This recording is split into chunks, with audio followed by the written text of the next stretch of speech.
모양이에요. 그러니까 불효불급한 예산이 돼버린 거예요, 그게. 아. 그러다 보니까 결국엔 공무원들의 지적 수준이 그 부분에 있어서 낮아질 수밖에 없잖아요. 그러면 그것은 결국 국가 정책 결정에 영향을 미치고 크게 봤을 때는 나라 운명에 관계가 있는 거죠.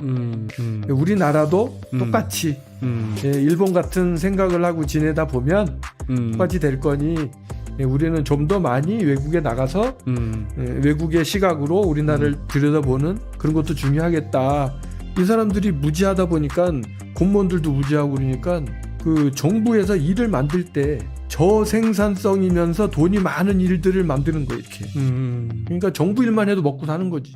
부의 스파이럴이 이루어진 거죠. 그러니까 부정적인 악순환. 그 공무원한테 돌을 던지고 싶은 여러분들 마음은 알겠는데 여러분들이 저주만 한다고 해서 뭔가 바뀌어지는 건 아무것도 없다. 네.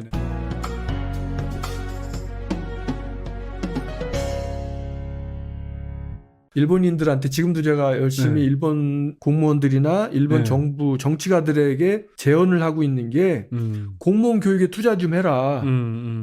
근데 대한민국은요, 제가 조사를 해보니까 일본이 공무원 교육에 투자하는 것보다 훨씬 투자를 안 해요. 한국이 안 한다고요? 일본이 안 한다고. 아, 일본이 안 한다고요? 네. 그러다 보니까는 공무원들의 지적 수준이 진짜 낮아지는 거예요. 전문성이. 그러니까 그 사람들이 뭐 수준이 낮다 이 얘기를 하려고 하는 게 아니라 그 사람들이 고시 패스해갖고 공무원이 임관됐을 때는 최고로 똑똑하고 유능한 사람들을 모아놨을 거잖아요. 근데 상식적으로요. 20년 전에 똑똑한 사람 신입사원 넣어놨어요. 그럼 이게 올라가면서 세상이 바뀌고 하면 바깥에 공부도 좀 시키고 뭐 이렇게 해서 계속 보수교육 유행을 해야 되잖아요. 네네. 건설이라는 분야를 얘기하면 20년 전의 건설과 지금의 건설은 전혀 다르잖아요. 네네. 그러면 위에 올라가면 올라갈수록 그런 건설 정치에 입안을 하는 사람이라면 계속 보수교육을 받아야 될 거 아니에요. 네. 이런 교육을 거의 안 한다는 거예요, 일본은. 그 예산을 아끼는데 그런 걸 많이 아낀 모양이에요. 그러니까 불효불급한 예산이 돼버린 거예요, 그게. 아. 그러다 보니까 결국엔 공무원들의 지적 수준이 그 부분에 있어서 낮아질 수밖에 없잖아요. 그러면 그것은 결국 국가 정책 결정에 영향을 미치고 크게 봤을 때는 나라 운명에 관계가 있는 거죠. 근데 제가 그것 때문에 이제 일본 정부에 그런 얘기를 해주기 위해서 한국 정부는 공무원 교육을 어떻게 하는가. 네네. 그러면 조사를 해봤는데 제가 평가하기에 한국 정부가 하는 공무원 교육의 점수를 100점이라고 치면 네. 일본의 경우에는 70점 내지 60점밖에 못 주겠다는 거예요, 제가 보기에. 아, 그 정도예요? 전체적인 교육의 시간, 그다음에 교육의 수준. 일본의 전자정부가 수준이 이렇게 낮은 것은요. 네. 공무원의 수준이 낮아서 그래요. 그러니까 공무원이 전자정부란 무엇인가. 이것을 자기들이 주도적으로 입안을 하고 추진을 해 나온 것이 대한민국이에요. 대한민국은 똑똑한 공무원들이 엄청 많습니다. 그리고 그 전문 관료가 똑똑하지 못하면 우리나라의 그 정보화진흥원이라든지 네네. 외부를 특채해갖고 똑똑한 사람들로 구성을 하잖아요. 네네.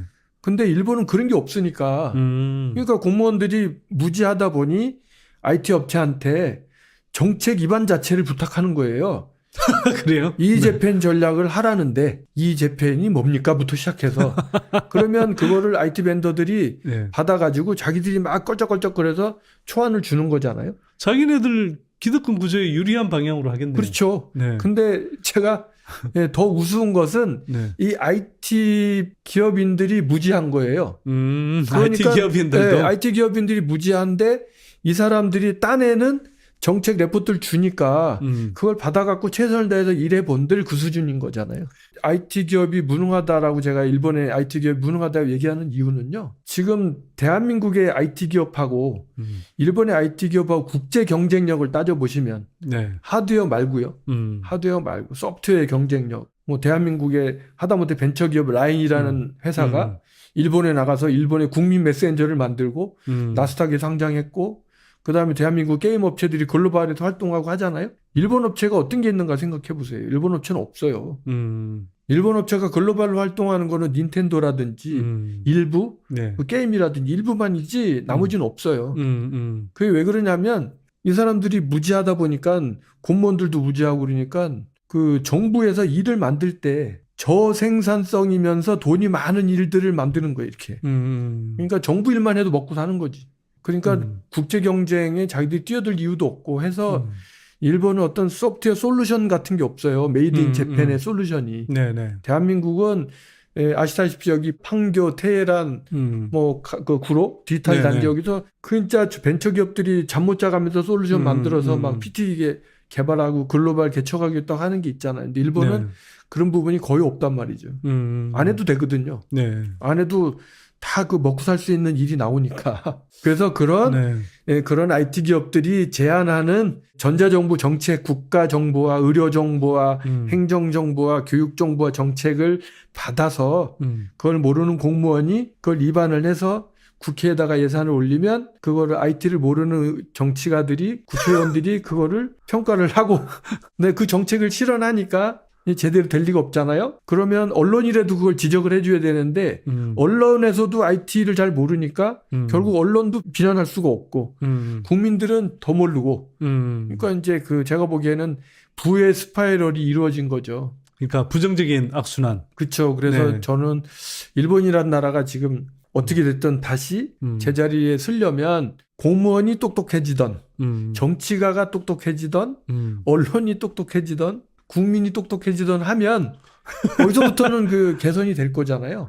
근데 그게 서로 다 맞물려서 지금 나빠지고 있는 거 아닌가요? 그러니까 뭐 이런 주체들이 네. 전부 수준이 같다 보니까 문제의식을 못 느끼는 거죠. 얼마 전에 일본 그 코로나 때문에 뭐 일본이 팩스를 쓴다더라. 예? 무슨 뭐 플로피 디스크를 쓴다더라는 우린 그 얘기를 듣고 막 놀래잖아요. 근데 그때까지만 해도 일본 사람들은 일본 밖의 사정을 잘 모르니까 옆집에 보니까 저기도 팩스를 써. 우리도 팩스 쓰니까 당연한 거잖아요. 일본에 있는 저희 집에도 3년 전까지 팩스가 있었어요.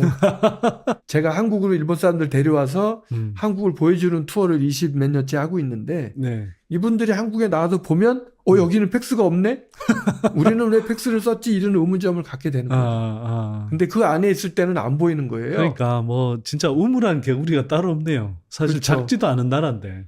야. 근데 이제 그런 함정이 저는 우리나라도 똑같이 일본 같은 생각을 하고 지내다 보면 똑같이 될 거니 우리는 좀 더 많이 외국에 나가서 외국의 시각으로 우리나라를 들여다보는 그런 것도 중요하겠다.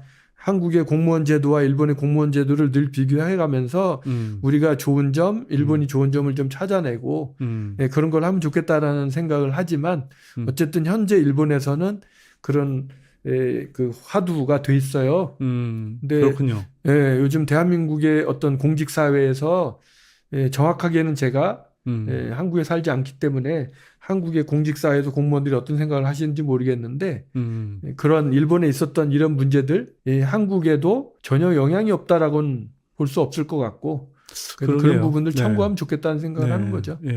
뭐 갈수록 사실은 이제 뭐 공무원 사회에 비해서 뭐 민간 기업의 뭐 대우가 좋은 경우도 있고 근데 이게 이제 그때 사실은 좀 다른 것 같긴 해요. 어떨 때는 뭐 민간 기업의 그 경기가 좋을 때 또 처우가 좋을 때가 있는 반면에 또 한편으로는 뭐 경기 침체가 오고 그러면 차라리 그래도 안정적인 공직자가 낫지 뭐 이렇게 이제 보는 경우도 있고 한데 근데 제가 오늘 이제 들으면서 드는 생각 중에 하나는 뭐 저는 그런 생각 사실 좀 많이 했는데 뭐 쓸데없는 외유성 뭐 이런 출장 뭐 그다음에 연수 이런 것들은 좀 피해야 되지만 두루두루 세상을 보면서 견문을 넓히는 거 이 사실 그 공무원들이 거기에 돈 좀 쓴다고 해서 그게 그냥 그리고 그 공무원들이 그걸 잘 소화해서 뭐 정책이나 이런 데 반영할 수 있다고 한다면 그 돈을 그렇게 아까워할 필요는 저는 없다는 생각이 사실 들긴 하거든요. 예를 들면 지난해 여름에 이제 그 노르웨이를 갔다 왔잖아요. 그 갔다 와서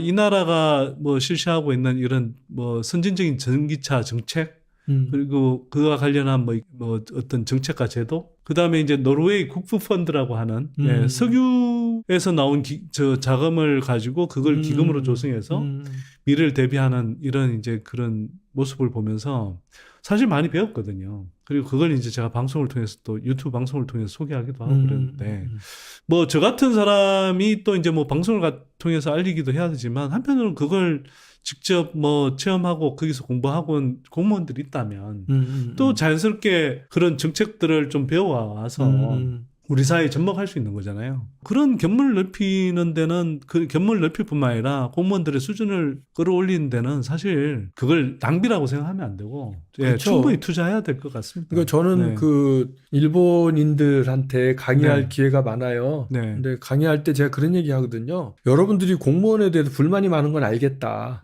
공무원이 무능한 것도 내 알겠고 그 공무원한테 돌을 던지고 싶은 여러분들 마음은 알겠는데 여러분들이 저주만 한다고 해서 뭔가 바뀌어지는 건 아무것도 없다. 네네. 차라리 저 공무원이 무능하다고 생각하더라도 여러분들이 그래도 공무원 여러분들이 열심히 해주니까 우리나라가 이게 발전하는 거 아니겠습니까? 그러니까 좀 잘 좀 해주세요라고 해서 그 사람을 부추겨서 열심히 하도록 만들어야지 내보낼 수도 없는 거고 어차피 그 사람들이 우리의 예산을 쓰는 사람들인데 네네. 그걸 저주한다 해갖고 돌아올 건 하나도 없지 않느냐. 네. 그러니까 못한다라고만 하지 말아라. 예를 들어서 저 같은 경우에 예전에 공부를 못했는데 근데 공부를 못하니까 아버지한테 미안했어요. 그래서 앞으로 공부 좀 해야지 싶어서 그 책을 꺼내놓고 공부를 하고 있었는데 아버지가 지나가다가 너 뭐하냐 그래서 공부 좀 합니다 그랬더니 야 인마 네가 무슨 공부를 해 그래갖고 무슨 성적이 올라간다 이렇게 얘기하면 하등 공부도 하고 싶지 않아지잖아요. 그것처럼 공무원들은 어차피 그 일을 해야 되고 예산을 네. 하는 사람들이니까 열심히 해달라고 존중해 주는 게 더 효율적인 것이지 그걸 좁힌다 그래갖고 당장 후련해질지 모르겠지만 결론은 그렇게 안 되는 거잖아요. 네네. 이런 그 세상이 확 급변하는 이 세태에 있어서는 사실 공무원들이 어떤 생각을 갖고 일하느냐 가장 중요한 거 아닙니까? 여러분들이 앞으로 살아나가면서 일본 공무원들하고 명함 교환할 기회가 있거든. 네. 일본 공무원의 명함과 한국 공무원의 명함을 비교해 보시면 대충 대한민국의 중앙부처의 과장급 명함이면 그 무슨 뭐 과장하고 슬래시하고 박사 뭐 이런 거 써 있어요. 우리나라는. 네. 근데 일본에는 거의 없어요. 그런 게. 그런 걸 보면 아실 수 있을 거예요.